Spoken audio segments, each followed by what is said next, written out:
Hello friends, good morning and welcome back to my YouTube channel.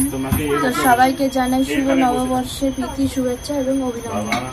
তো আজকে সবাই কেমন দিনটা কাটাবে জানিও। আর আজকে আমি আমার ইন্ট্রো দিচ্ছি আমাদের দোকান থেকে। আমাদের দোকানে আজকে পূজা আছে, তো সকাল 7টা 7:30টার মধ্যে আমরা চলে এসেছি এখানে। আর এই যে মা দেখো কাজ করছে, আর এখানে আমি একটু ঠাকুরটা বসিয়েছি, মায়ের দিয়ে কাটাকুটা করছে। আর চলো, এখনো পর্যন্ত ঠাকুরমশাই আসেনি, আমাদেরই আসলে লেট হয়ে গেছে, যার জন্য ঠাকুরমশাই একটু লেট করে ফেললো। তো ঠাকুরমশাই আসুক, পুজো স্টার্ট হবে, তখন আবার আমাদের সাথে ভিডিও শেয়ার করবো।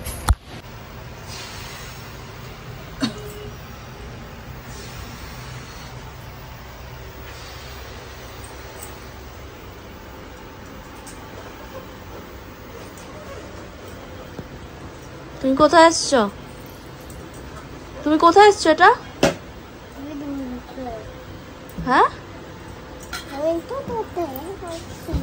কোথায় এসেছো? এটা কার দোকান? তোমার দোকান? তাই তোমার দোকান? সত্যি? যা তাহলে ওই বেলুনটা নিয়ে বাইরে চলে যা। তো ফ্রেন্ডস, দেখতেই তো পেলে যে আমরা তো অনেক সকাল সকাল চলে এসেছি, আর সব কিছু মোটামুটি গুছিয়ে রেখেছিলাম। আর দেখো ঠাকুরমশাই কিন্তু চলে এসেছেন। তো যাই হোক, পুজো শুরু করে দিয়েছেন, উনি ওনার মতো গুছিয়ে নিচ্ছেন আর কি। আর বেশিরভাগটা তো আমরা গুছিয়েই রেখেছিলাম যাতে তাড়াতাড়ি হয়ে যায়, কারণ প্রিয়াংশুকে তো অনেক তাড়াতাড়ি আমরা উঠিয়ে নিয়ে চলে এসেছি দোকানের পুজোর জন্য।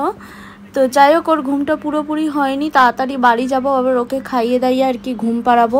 নাহলে ও তো ছোটো মানুষ, ওর ঘুমটা না ঠিকঠাক হলে ও সারাদিন ধরে এমনভাবেই ঘ্যান ঘ্যান ঘ্যান ঘ্যান করবে। তো যাই হোক, এই দেখো দোকানের ভেতরে তো প্লেস অনেকটাই ছোট, মানে ছোটো বলতে কি আরেকজন জায়গা হয়, তাও মা ওই যে বাইরে বসে আছে, মা বললো যখন অঞ্জলি দেব আমি তখনই ঢুকবো ভিতরে, তার আগে হচ্ছে গিয়ে অসুবিধা হয়ে যায়, তার জন্য। আর পুজো দেখো শুরু তো হয়ে গেছে, ওইদিকে আমার ভাই এসছে, দাদা এসছে, তাতাই এসছে, মোটামুটি সবাই সকাল সকাল আমরা চলে এসেছি আর কি দোকানে পুজো দেওয়ার জন্য। আর তোমার দাদা ভাই ওখানে বসেই রয়েছে, ওকে তাও অঞ্জলি দিতে বললাম, ও তাও দিল না। আর এই ভিডিও ক্লিপটা সৌমিল বলে আমার আর একটা ভাই আছে, সে হচ্ছে গিয়ে শ্যুট করে দিয়েছে। তো যাই হোক, পুজো টুজো তো খুব ভালোভাবেই আর কি হয়েছে। তখন দেখতে পাচ্ছ আশেপাশে কিন্তু কোনো দোকানই খোলেনি, আমাদের দোকান আর একটা দুটো দোকান খুলেছিল, ওই দোকানগুলোতেও পুজো হচ্ছিল, আর কোনো দোকানই খোলেনি। দেখো চারিপাশে সবগুলো বন্ধ রয়েছে।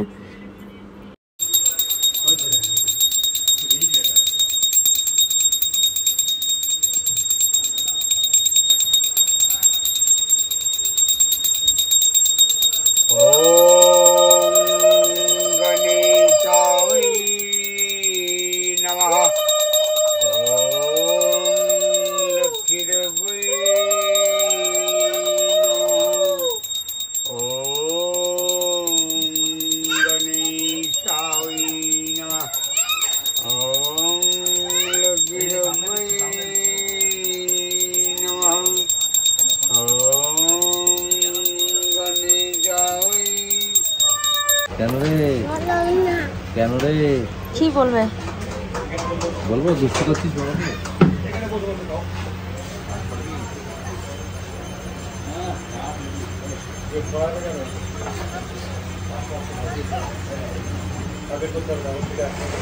বেশি আলো হলে তখনই কাঁপে না, লাইটের ওই জায়গাটাই কাঁপছে, তাছাড়া দেখো। হ্যাঁ,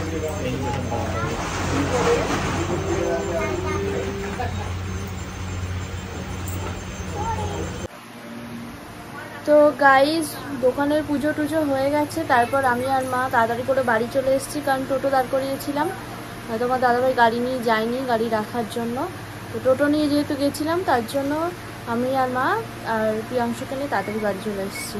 তো বাড়ি চলে এসেছি, এখন একটু রেস্ট করি। আর আমি মানে যখন গেছি না, এত তাড়াহুড়ো করে গেছি, কোনো বিছানা টিছানা কিচ্ছু তুলিনি। এর অবস্থাটা দেখো, এই যেমন অবস্থা। তো চলো আগে এইগুলো গুছিয়ে। সকালে কিন্তু আমাদের নিত্য কাজ কিছু কম থাকে না, টুকটাক টুকটাক করতে করতে সারা দিনটা কিন্তু প্রচুর কাজই মেয়েদের থাকে।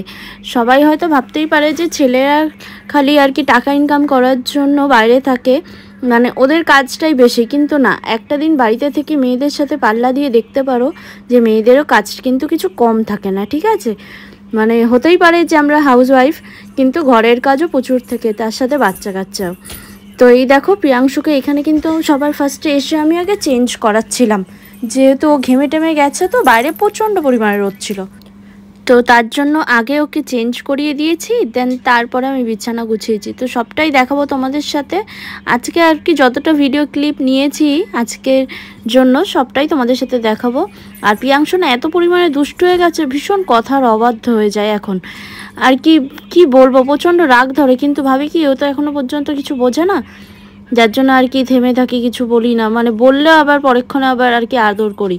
তো প্রচুর দুষ্ট হয়ে গেছে। আর এই দেখো আমি কিন্তু আস্তে আস্তে বসে বসে আমি নিজেও আগে চেঞ্জ করিনি, কারণ দেখলাম খাটটা প্রচণ্ড পরিমাণে অগোছালো হয়ে রয়েছে, মানে না গুছালে না, মানে বিছানাতে আর কি বসবো যে সেটাও ইচ্ছা করছে না, এতটাই অগোছালো হয়েছে সবটা। তো আমি আগে জামা কাপড় চেঞ্জও করিনি, আগে ভাবলাম যে হ্যাঁ বিছানাটাকে মানে ঠিকঠাকভাবে গুছিয়ে নিই তারপরে। আর এই দেখো মা কিন্তু আজকে নতুন একটা নাইটি নিয়ে চলে এসছে, সেলাই টেলাই করে দিয়ে বলল কি যে আগে তুই পরে নে এটা, মানে চেঞ্জ করে নে, তারপর সব কাজ কর। তো যাই হোক আজকের যতটা দেখালাম এতটাই আর কি আজকের দিনটা, এরপরে সারাদিন বসেই ছিলাম, কোনো ভিডিও শ্যুট আমি করতেও পারিনি। তো যাই হোক সবাইকে আবারও জানাই শুভ নববর্ষ, সবাই ভালো থাকবে, সুস্থ থাকবে, আর দেখা হবে তোমাদের সাথে নেক্সট